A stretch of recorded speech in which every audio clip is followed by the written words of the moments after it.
Hello and welcome to this new episode of Bootstrapping Your Dreams Show. I'm your host Manoj Agarwal, and today we'll be talking with my good friend Jeff Hancher. So, Jeff is a leadership expert on a mission to help individuals and organizations reach their fullest potential.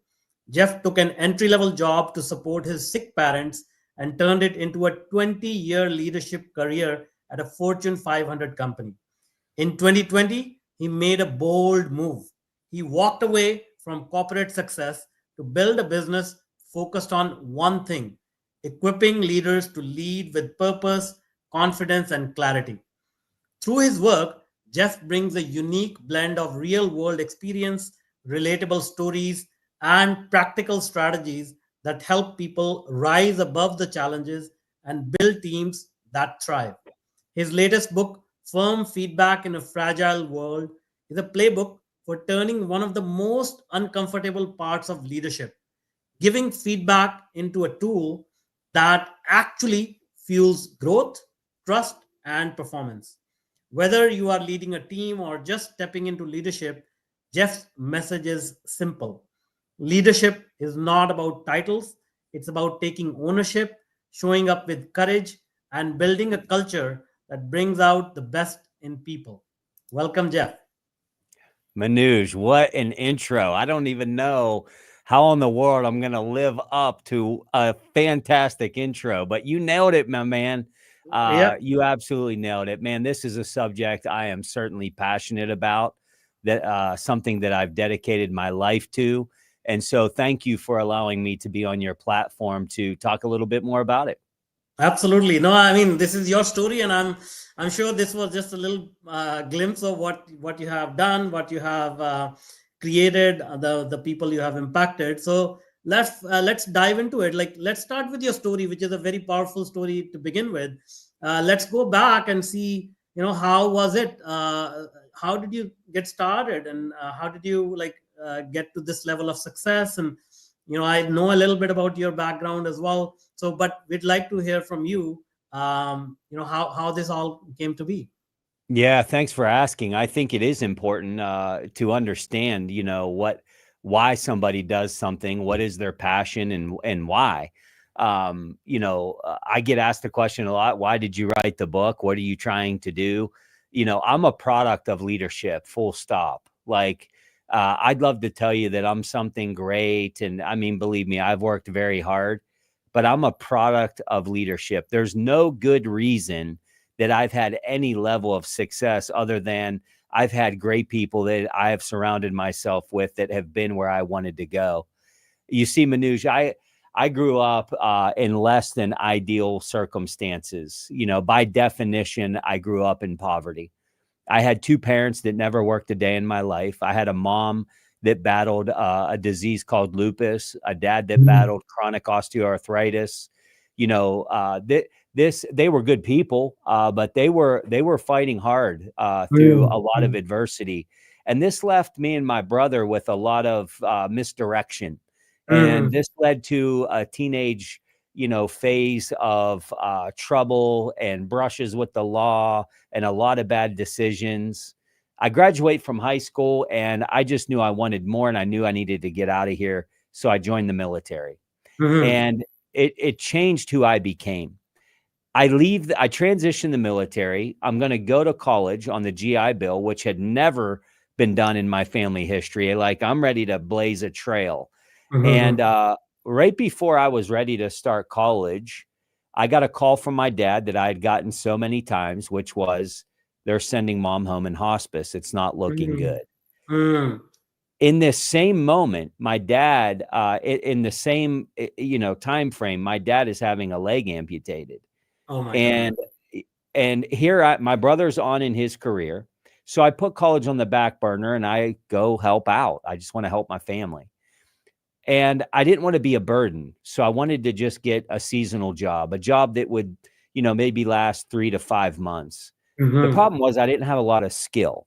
And Mm. so how we used to get jobs, Manouche, is, and this will resonate with people my age, we would go pick up a newspaper and look at what jobs were open, right? Yeah, yeah, yeah. So I just looked at ones that I thought maybe I could do. And the one that resonated most with me was a like a truck driver job. And my brother-in-law was working at this company, and I saw the opening, and him and I talked. And so I become a truck driver at Cintas Uniform Company, picking up dirty clothes. Yeah. What I thought was going to be a seasonal job ended up being a 24-year career. Wow. And I had some of the most amazing leaders.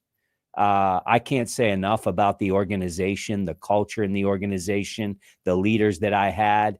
And as I grew into leadership roles and advanced leadership roles, I became passionate about giving it back. But I am a product of leaders that earned the right to give me tough feedback in the toughest of moments. And it literally shaped who I've become. And now I left that career that I love to dedicate the rest of my life to serving leaders and helping them help others reach their fullest potential. Yeah, well, that's a powerful story, and I'll tell you, you when you say you're a product of leadership, like you attract the people that are most like you. So I think you yourself have played a huge role in becoming that, right? You attract those people into your life, and moreover, when they give you feedback, it's up to you to listen or ignore. So It's true. you are the one who listened and took action.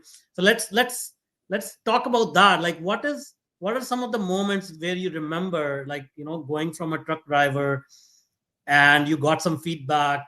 What are some of those moments that still are fresh in your memory, and you said, oh wow, this is something that I never thought of, and you went in a different direction from there onwards? Yeah. Wow.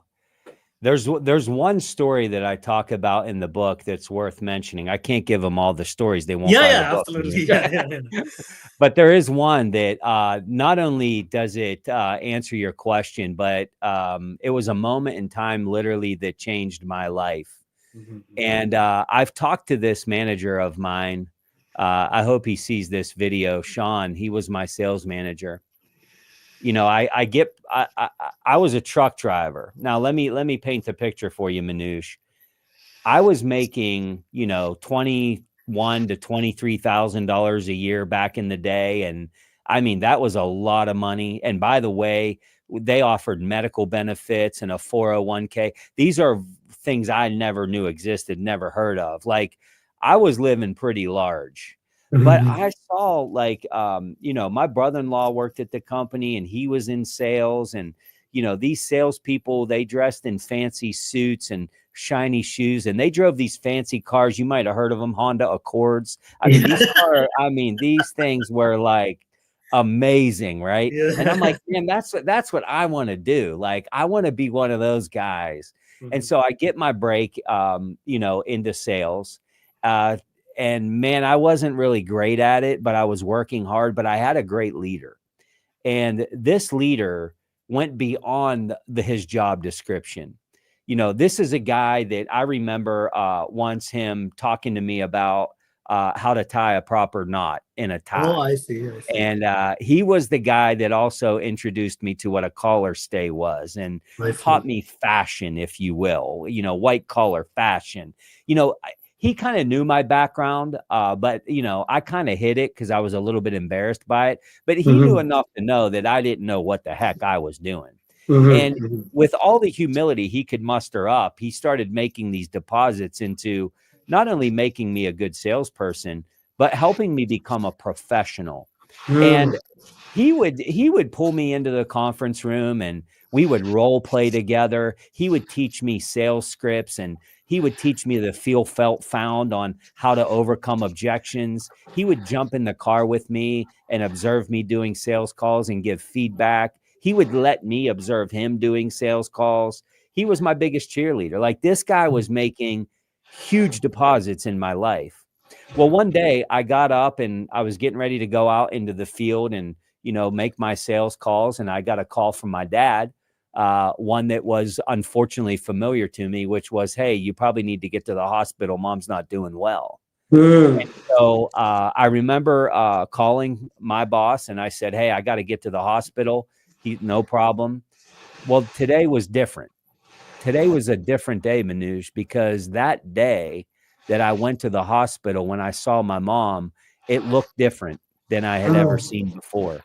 mhm, And it was that day that I held my mom for the last time, and she mm, passes, and I'm crushed. I'm devastated. My why, we talk about the why. Part of my why was, I didn't want my kids to have the life I had.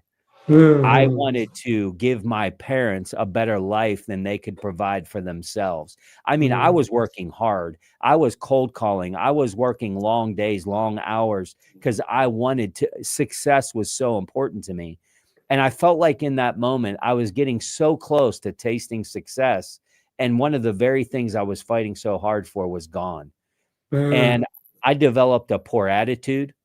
I went into a time of deep sadness. It affected my performance at work. And I remember a specific time after numerous days, my sales manager pulled me into his office, and I'm paraphrasing what he said because I don't remember exactly, but the essence was enough's enough. Enough mm. is enough. Jeff, you've told me time and time again your motivation to give your family a life that you didn't have. You still have a family. Your son is 18 months old. My heart breaks that your mom passed away, but I'm not going to sit here and let you ruin your potential. You have Mm, a choice to make. You either get back to work and become the person I know you can be, or you're going to fail miserably and you wouldn't even be on my team. yeah. And it was in this moment that the old Jeff Hancher would have probably said, "Don't tell me what to do," and walked out the door. But here was the difference. This guy made the deposits way Mm, before he had the tough conversation. In that moment, he earned the right. Now check this out. After that conversation, I hit my first President's Club award. I go on to win multiple President's Clubs awards. I get promoted 9 more times after that. I start my own company. I'm now impacting people internationally. I wonder I wonder, and I mean, if I dwell on it, I could get emotional. I wonder if he didn't earn the right to have that tough conversation in that moment, if I am who I am today. mm, This is the high calling of leadership. And yeah. my hope is that this book will give a framework to leaders that maybe haven't been taught, maybe they're insecure, maybe they're the people pleasers, or maybe they're the aggressors. But this framework, when done well, it will take you from being a boss that people report to becoming a leader that people don't want to let down. And Mm. that is the high calling of leadership. Amazing, amazing. Sorry about your mom and the experience, but these painful moments are sometimes what transform us. And having those people who made the deposits in your life, as you said, that makes a big, big, big, huge difference. So now let me flip the switch here a little bit. If somebody is watching or listening and they said, "How do I find that Sean for myself? How do I find that person?" Because many times I hear people complain, nobody cares about me, nobody gives a damn. How do you become that magnet that attracts that person, that mentor that makes those deposits in your life? Yeah, I mean, unfortunately, they're hard to find, right? They are hard to find, and it's like finding a precious jewel. Yeah, yeah. You can't stop looking because here's what I do know, and I'll answer your question. Mm, There's two things that can literally transform you from who you are today to who you're going to be in 5 years. And it's what you consume and who you surround yourself with. yeah, yeah. I am full stop a product of the great leaders and mentors that I've had in my life. I didn't grow up with this knowledge. I Mhm, didn't get to see it modeled out. So I had to learn it the hard way. I had to borrow the belief that my leaders had in me that I didn't even have for myself. And so here's what I would tell you of it, if you're somebody that's like, man, I wish somebody like that would drop into my life. mhm, Uh, mhm, you use the word magnetic. I think there's some truth to that. The mentors are all around you. The question is, are they being drawn to you? One, go mhm, look for them, seek mentorship by asking questions like, hey, Manoj, who do you know that I don't know that I should meet? Yeah, yeah, Now, how Manoj answers that question will be dependent upon his impression of me. yeah. That's how it's going. That's how you and I met, actually, Manoj, was somebody Absolutely. said, Jeff, you got to meet this guy. He Yeah. is amazing. You know how many times a week I hear people say that about other people? Yeah. But the person that said it, I trusted, Yeah, yeah, and I knew they wouldn't steer me wrong. So we have to become these people that mentors want to invest in. yeah, Why would they want to invest in us? Because they think they're going to get an ROI. The yeah. best ROI we can give a mentor is executing on what they're telling us to do. And so Absolutely. there has to be some fruit in our life, whether that's results, and maybe you're not at results yet, but you can always be at effort. You can always be intentional. You can get in what I call proximity to great leaders. Maybe they post on LinkedIn, be in their comments. Maybe they've written a book, buy it, message them, tell them what you learned from the book. These are things that a lot of people don't do, but here's what we know. If you do what everybody else does, you're going to get what everybody else Yeah, has. yeah, yeah. When you do things that nobody else is willing to do, you will possess things that not many people have. Be willing to do the unique things and go the extra mile, drive results, drive effort. People are watching. Be Hmm. so impactful that a mentor says, this is the person I want to spend time with. Yeah, that's powerful. That's very powerful. Um, and now again, I'll shift gears again. The book is all about firm feedback, and I think you mentioned you use the word people pleaser or many other ways how leaders uh, provide feedback. Sometimes you need to be firm. Sometimes you need difficult conversations. But even leaders who are confident in their own abilities, they sort of shy away. They don't want to be the bad person or the bearer of the bad news. They want to be polite. They want to be liked. And this is not just in professional environment. Like in sometimes we even treat our kids that way. Like I don't want to be a bad parent, but we know that we need to be firm. How do you structure it? Again, I'm asking you to give a glimpse of what framework do you propose in the book, so that people can get a glimpse of it. But in your own way, in your own words, how do you become that person confident enough to give this firm feedback? Yeah, confidence is the key. When you have confidence, you don't mind going into a tough conversation. Mm-hmm. One of my favorite quotes is this: if you lack confidence in self, you're twice defeated in the race of life, but with confidence, you have won even before you start. Mm. So then comes the follow-up question to the quote, which is, how do I gain this confidence? How do I get it? Yeah, Well, yeah. when it comes to firm feedback, it's a simple formula, not easy. But when it comes to firm feedback, it's about earning the right. So the question then is, Jeff, how do you earn the right? It starts with setting expectations. Mm. Expectations that are clear, that are reasonable, very important, that the employee has been adequately trained to meet or exceed the expectation. And the last pillar of setting expectation is this: that they understand why meeting or exceeding the expectation is good for them, Yeah, not the yeah. balance sheet, not the stock price, why it's good for them. This Mhm. is, a page from Simon Sinek's book, People Will Work for Their What, but They'll Die for Their Why. Are you Yeah. attaching the mission and the purpose into their mission, their purpose? You remember what Sean said to me, my sales manager? He said, you told me that your motivation was to make sure that your family had a life that was different than yours. He reminded me of why this was so important to me. That hit Mhm. my heart. It touched Mhm. my heart. And so we can't be people that are just one side, all accountability. That's the aggressive leader. Or the other side, we're always telling people the expectation, but we're never giving accountability. That's the passive leader. Imagine a world with me, Manoj, that there were no speed limit signs. They didn't exist anywhere. But you're driving home from work one day, and a police officer pulls you over. You roll the window down. They throw a speeding ticket in the door and say, "Have a nice day." And you're Mhm. like, "Wait, what's going on?" Well, you were speeding. Well, what's the speed limit here? Figure it out. We Mm. would we would be irate. But Yeah, yeah, guess what? Leaders do this all the time. They yeah. do it all the time. So we have to set clear and reasonable expectations, meaning we don't huddle everybody in the conference room and say, hey, team, here's what we're going to do. We're all going to run a 4-minute mile. We're what?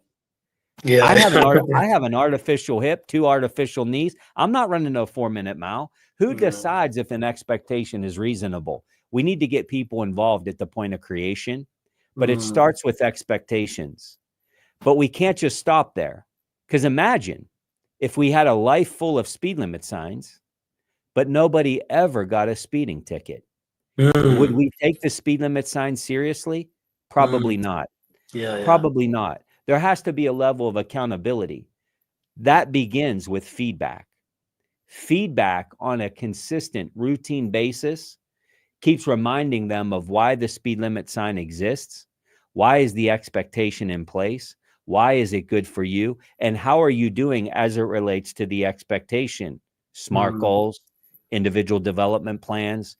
These are the things that, remember, I said, my sales manager would pull me in and train me. He would jump in the car with me. These were consistent, routine, one-on-one connections that was being made to keep me in the boundaries of success. Mm. If we don't have enough time to meet with people, we're not spending our time the right way. And Yeah. so that would be some early framework that leads us to the accountability. Amazing. That's a great framework. I hope people sort of dig into it and take the steps seriously. Now, you also mentioned, we we need to set these expectations, and we need to hold people accountable, and we need to remind them about their purpose, their why. This tells me there has to be a very intimate relationship and dedication towards people, and ability to cultivate those relationships, ability to communicate, right? Because I mean, you are a gifted communicator. Not everybody is like this. So how do you even, like, take it one step back and say, okay, how do I even, like, become that person who can talk through these things, or ask the right questions, or have these abilities to just share my thoughts. They mean well, they are in the right place, but I just don't know how to share these with people. Man, that this would be the consume piece. Mhm. You mentioned how do I know to ask the right questions? Let's spend a minute on that, because asking the right questions is feedback. Mhm. Mhm. And show me a great leader, and I'll show you a leader that asks the right questions. Mhm. So Mhm. then there's somebody watching or listening that says, so what are those questions, right? Well, hey, go to jeffhancher.com, go to the free resources, and I'll send you my favorite leadership questions. But here's the thing. We have an AI expert. He's going to tell you, go to ChatGPT, put it in the prompt. There are resources out there, but when we're making these one-on-one connections, we have to ask the right questions. Yeah, yeah. When we ask the right questions, it starts unlocking the door for earned accountability. And let's role play this, if you will, Yeah, with yeah, me, Manoj. absolutely. Yeah, And yeah. Manoj is a good sport, so we're gonna stay with us here. But so Manoj, we've been friends for a little while now, and you and I are going to an international business summit in 2 weeks, and me and you are prepping for the summit right now. And Mhm. I say, look, Manoj, I think we have everything prepared. The presentation looks good. Everything seems to be on track. But hey, let me ask you something. I want to ask it early. Mhm. If we're at this conference and I smell that you have bad breath, would you want me to let you know? Would you want to Yeah, know? absolutely. You Absolutely. would want Absolutely. to know. Yeah. Okay, great. Fantastic. Hey, let me ask you this, Manoj. Why would you want me to tell you? Well, so that other people don't get offended, or I present myself in the best possible way. Yeah, because what I've learned about you, Manoj, is you want to serve people. Mhm. And sometimes this is an area that can be a blind spot, and I'm going to be with you. And I care enough that I just wanted to open that door. And Yeah. so 100%, you can count on me. I'll let you know. Now, check this out. Fast forward 2 weeks. We're at the conference, and you just get done drinking a coffee, Yeah. and we're talking. And I say, "Hey, Manoj, you remember a couple weeks ago we were having a conversation, and you asked me to let you know if your breath ever had an odor?" "Yeah, I remember, Mhm. Jeff." "Hey, great news. Today's that day, and I have a mint, and I want you to have it. And I give you the mint. What do Mhm. you say to me after I give you the mint?" Thank you so much. Thank you for sharing with me because I won't know that I That's was right. in this situation. Yeah. Thank you for the mint. Now, role play number 2. We are in a convenience store. We're in line to get to the cash register. You're behind me in line. I don't know you, but I smell your breath. It's the Mhm. same. It's the same data, same Mhm. bad Mhm. breath. It's data. Mhm. Mhm. And I turn around to you in line and I say, "Hey, I want to let you know your breath really stinks." Mhm. Now, in this scenario, you are offended. Yeah. Who Yeah. are you to tell me about my Yeah. breath? Now, look, Yeah. I'm just giving you the information, just Yeah. like Yeah. I did at the business summit at the conference. But in one scenario, I get a thank you. Mm. In the other scenario, I get a "you're a jerk. Don't tell me you don't have the right." Yeah. Here, Yeah. so then what's the difference? The difference is in one scenario, I asked the right questions that unlock the door to open the right to have what? A tough conversation. If you Yeah. go up to somebody and tell them their breath stinks, that's a Yeah. tough conversation. Yes. But when you earn the right, you're literally giving them a gift. Yeah. So we Absolutely. talk about this framework in the book of how can you, passive leaders, please don't miss this one. How can you go from being palm sweaty, tight chest, heart racing, avoiding these tough conversations to making them a part of your daily life? You do Mhm. it through asking the right questions. You do it through collaborative feedback.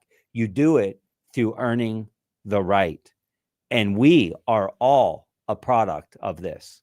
Yeah. We're all a product of it. Absolutely. Now that was great. I mean, this is a great exercise, a live demonstration. So thank you so much for that.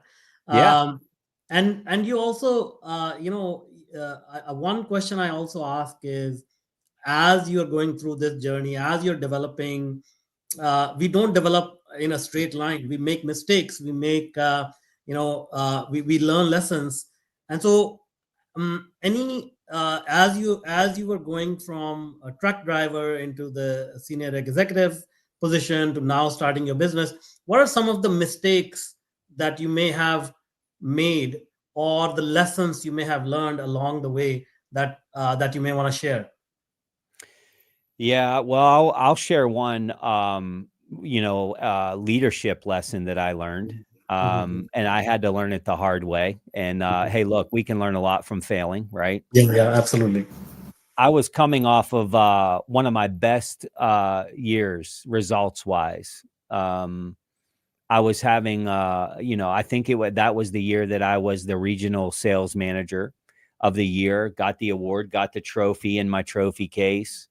And I was getting a performance review. I hope my boss at the time gets to hear this because it changed Mhm. my life. Mhm. But he told me that although I had a good year, I needed to improve my employee engagement. Mhm. My turnover was pretty bad, and he's given me this feedback, and I'm like, man, I hate to admit it, but he's right. Like I need to genuinely care. Mhm. And so I'm going to pause that story, go back about 2 months before, and then I'm gonna bookend Yeah, that story. yeah. 2 months before, so he's given me this feedback about employee engagement. 2 months before this, my admin Karen, we debriefed every week. We talked what's going on. Now, this was the model employee. This was like the ride or die. This was like if you could create a definition of perfect employee, Karen's face would be right beside it. Like we worked so well together. We knew each other's families. Just a great dynamic. And there was this one specific time we were coming up against year end. I hate to lose more than I like to win. There was a number I was trying to reach. And so I was just cracking whips, man. I mean, everybody get moving, go faster. And, Karen, even as the admin, I mean, she was running hard. Go get this report from this manager, go get this, go get that, go, everybody's just running really, really hard. Well, we end up the sales team of the year.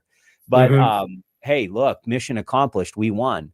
But we went into this debrief, and Karen's head is down, and I'm just thinking, man, something must be wrong at home. And I said, hey, what's going on? You okay?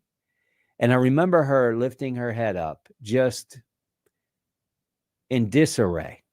And I said, is everything okay at home? And here comes a tear, and here comes a tear.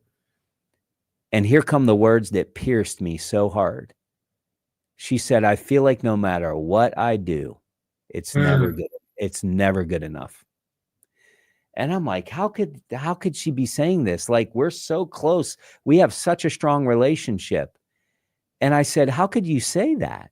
And she said, there's never really, an accolade or affirmation, or, I'm paraphrasing for Karen, but I remember the moment like it was yesterday, because I was like, I truly do care for her, but I got so busy chasing a result, a number, that I lost sight of the human element.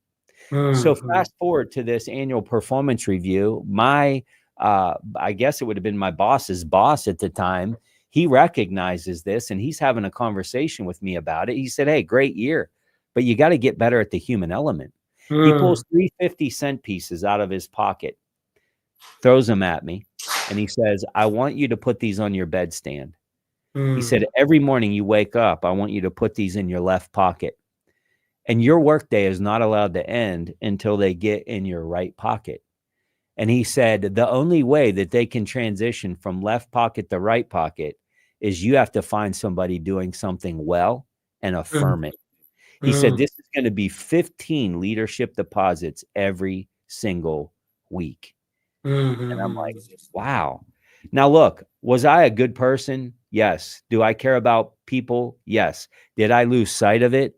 Yes. Did this one thing help me be more intentional? Yes. Here's what doors that unlocked for me.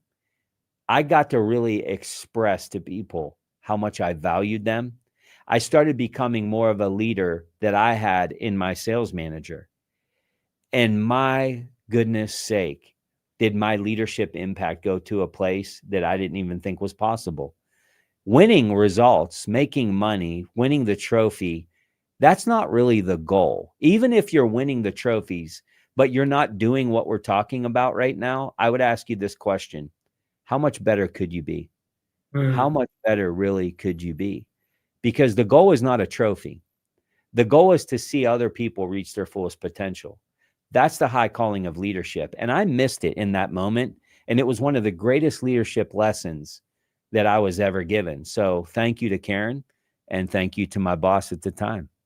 Yeah, that's amazing. And it's so relatable. It hits home for me because I had very similar experiences in my life, chasing like building technology, going, just making sure the engineers get the job done, meet the deadlines, and never actually acknowledging all the hard work, and wondering why I'm not getting along with people, even though we are doing great things. So thank you for sharing that. And absolutely, I think the human element is the key for every major success. And I think, as you said, like once you start getting it, you can even hit those numbers and beyond easier.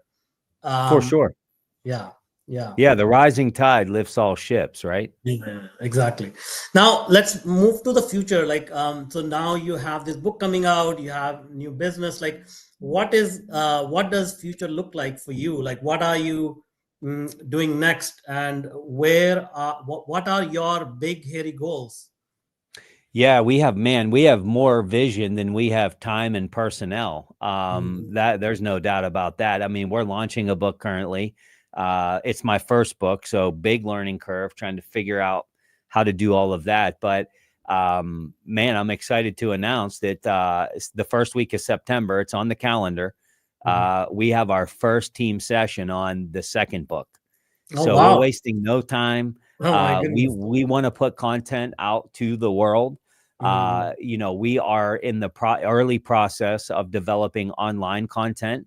Mhm. Currently, I've just done in-person type things. So we're in the process of creating virtual content online.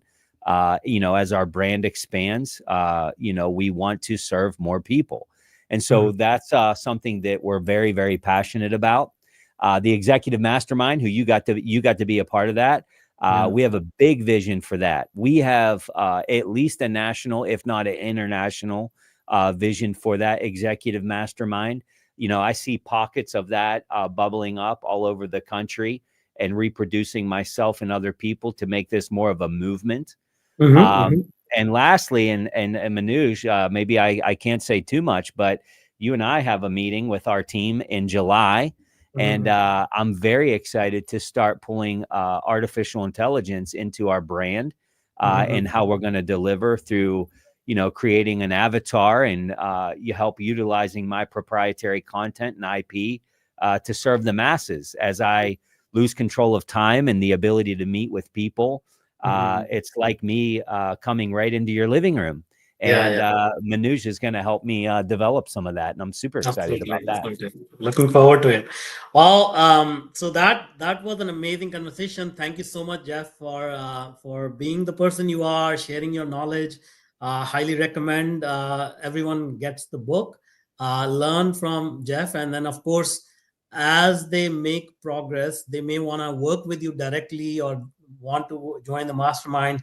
How can they contact you? What is the best way to get in touch with you? The best way is through our website, jeffhancher.com. It's like Jolly Rancher, but it's with an H. Pretty easy to find. You can go through the website. I'm on all the socials. We would love an opportunity to serve you. And hey, look, if you're interested in the book, obviously we would appreciate the support. But if you buy it, don't just go to Amazon. I would recommend that you go to firmfeedbackbook.com, firmfeedbackbook.com, because there we got all kind of bonuses that Manoj, I don't want this to be a book that people read and check the box. I want it to be something that transforms their leadership impact.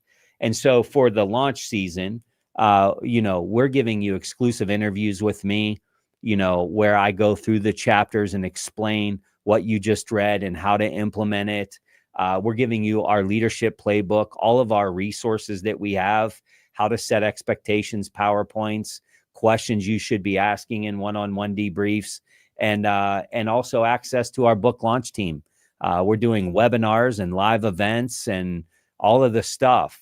So with the purchase of one book, you get all that stuff, and that can be found at firmfeedbackbook.com. And we would be honored to be on the journey with you all. Awesome, awesome. We'll put those links in the show notes and make it easier for people to reach out. Thank you so much once again. I wish you well for the book launch and hope it makes to the bestseller list. And yeah, looking forward to more conversations and collaborations. Thank you, Manoj, and thank you to everybody that watched or listened in. Thank you, thank you, thank you.